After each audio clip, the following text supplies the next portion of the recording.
अरे रास्ता रास्ता देखो आँख मेरी लड़ी है, अरे आँख जिससे लड़ी। मुझको इस रात की तन्हाई में आवाज़। दिल तो दिल है किसी दिन मचल जाएगा, एक दिन ये इरादा बदल जाए। आज हम हिंदी सिनेमा के उस अनछुए रिश्ते की बात करेंगे जो 65 साल से भी ज्यादा पुराना रहा।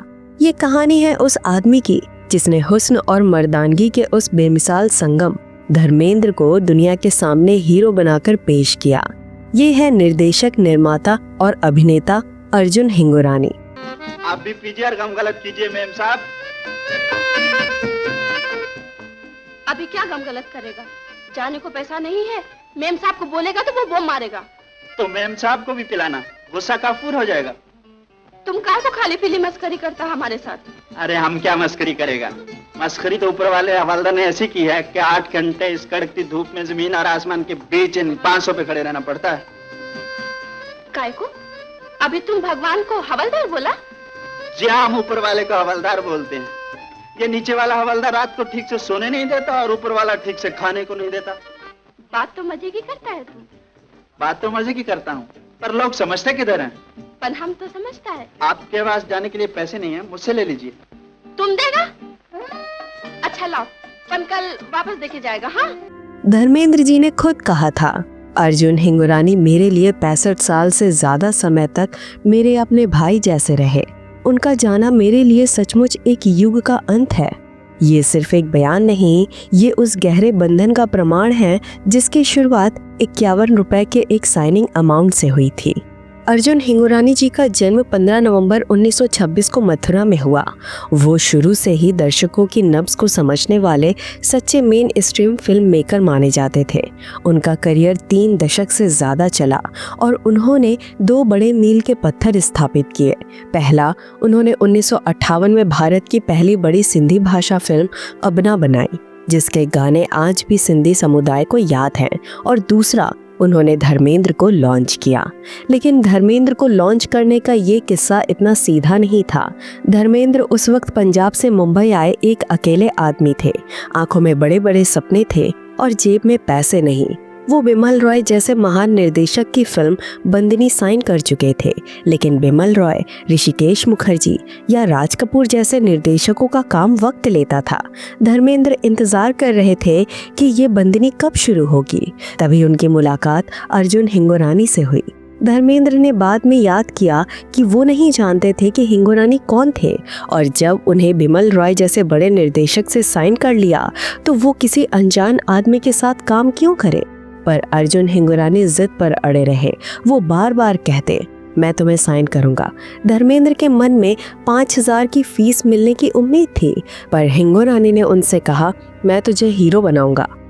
धर्मेंद्र ने भी मजाक में कह दिया, चल बना।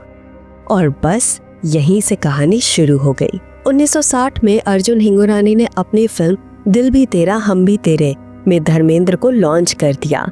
एक बार धर्मेंद्र ने सलमान खान के गेम शो पर बताया था कि जब वो प्रोड्यूसर के ऑफिस में बैठे थे तो उन्हें उम्मीद थी कि कम से कम 5000 रुपए मिलेंगे, पर उन्हें साइनिंग अमाउंट के तौर पर सिर्फ 51 दिए गए। लेकिन धर्मेंद्र ने अपनी विनम्रता और बड़े दिल का परिचय देते हुए उस 51 से भी अपने दोस्त के साथ जश्न मनाया। ये फिल्म, जिसमें धर्मेंद्र स्टिल्स पर खड़े होकर सिगरेट बेचने वाले एक गरीब युवक अशोक का किरदार निभा रहे थे, बॉक्स ऑफिस पर ज्यादा नहीं चली, पर इसका संगीत कल्याण जी आनंद जी ने ऐसा दिया कि वो हिट हो गया। खासकर गाना मुझको इस रात की तन्हाई में आवाज ना दो आज भी यादगार है। मुझको इस रात की तन्हाई में आवाज। इस तरह भले ही फिल्म फ्लॉप हुई हो, पर धर्मेंद्र का ईमानदार आकर्षण दर्शकों की नजरों में आ गया और उनके लिए इंडस्ट्री के दरवाजे खुल गए। इसके बाद लगभग 1 दशक तक हिंगुरानी ने धर्मेंद्र के साथ कोई फिल्म नहीं बनाई। उन्होंने प्रदीप कुमार के साथ सहेली 1965 बनाई, लेकिन फिर वो लौटे और 1970 में जासूसी थ्रिलर फिल्म कब, क्यों और कहां लेकर आए। दिल तो दिल है किसी दिन मचल जाएगा, एक दिन ये इरादा बदल जाए। हिंगोरानी इस फिल्म को लेकर बहुत आश्वस्त थे और उन्होंने धर्मेंद्र से वादा किया कि पैसा फिल्म सफल होने के बाद ही देंगे। ये फिल्म बहुत बड़ी हिट हुई और यहीं से अर्जुन हिंगोरानी के करियर की दूसरी पारी शुरू हुई। इस सफलता के बाद हिंगोरानी को लगा कि उनकी फिल्म के शीर्षक में के अक्षर का 3 बार आना उनके लिए भाग्यशाली है। ये अंधविश्वास इतना गहरा हो गया कि उनकी पत्नी कुंडा हिंगोरानी का नाम भी के से शुरू होता था और वो इसे और भी शुभ मानने लगे। धर्मेंद्र उन्हें मजाक में कान का कच्चा भी कहते थे। इसके बाद तो दोनों ने एक के बाद एक कई फिल्मों में साथ काम किया। कहानी किस्मत की 1973 जो एक और हिट थी। इसका गाना अरे रफ्ता रफ्ता देखो आंख मेरी लड़ी है आज तक मशहूर है। अरे रास्ता रास्ता देखो आँख मेरी लड़ी है, अरे आँख जिससे लड़ी। इसके बाद खेल खिलाड़ी का 1977, कातिलों के कातिल 1981, कौन करे कुर्बानी 1991 जो उनकी आखिरी निर्देशित फिल्म थी। हिंगोरानी को अभिनय का भी शौक था। वो अपनी फिल्म जैसे कब क्यों और कहां में छोटे रोल में दिखते थे और कौन करे कुर्बानी में उन्होंने मुख्य विलेन का किरदार निभाया। भर के खुशियां मनाओ, गरीबों में मिठाई बांट दो। आज बरसों के बाद मेरा बिछड़ा हुआ यार मिला है। और मारो मुझे, मार मार के इन हड्डियों का चूर बना दो। इस बदन की भूख ने मुझसे बहुत पाप कराए। धर्मेंद्र और हिंगोरानी की दोस्ती इतनी गहरी थी कि जब धर्मेंद्र ने अपना खुद का recording studio Sunny super sound खोला तो अर्जुन हिंगोरानी पहले व्यक्ति थे जिन्होंने वहां बुकिंग करवाई। हिंगोरानी जी ने अपने करियर में न सिर्फ धर्मेंद्र को लॉन्च किया बल्कि साधना जैसी लोकप्रिय अभिनेत्री को भी अपना से पहचान दी। उनके भतीजे अनिल और सुनील हिंगोरानी भी निर्देशक बने। सुनील हिंगोरानी की शादी अभिनेत्री अनीता राज से हुई। हिंगोरानी जी के बेटे अमित हिंगोरानी ने अभिनय किया और बेटी करिश्मा हिंगोरानी कॉस्ट्यूम डिजाइनर बनी, जबकि दूसरी बेटियां सुचेता, देवकी और महक हैं। 2005 में उन्होंने how to be happy and realize your dreams नाम की एक सेल्फ हेल्प किताब भी लिखी। बाद में अर्जुन हिंगोरानी जी कृष्ण भक्त बन गए और अपने अंतिम साल वृंदावन में बिताए। 5 मई 2018 को 92 साल की उम्र में उनका निधन हो गया।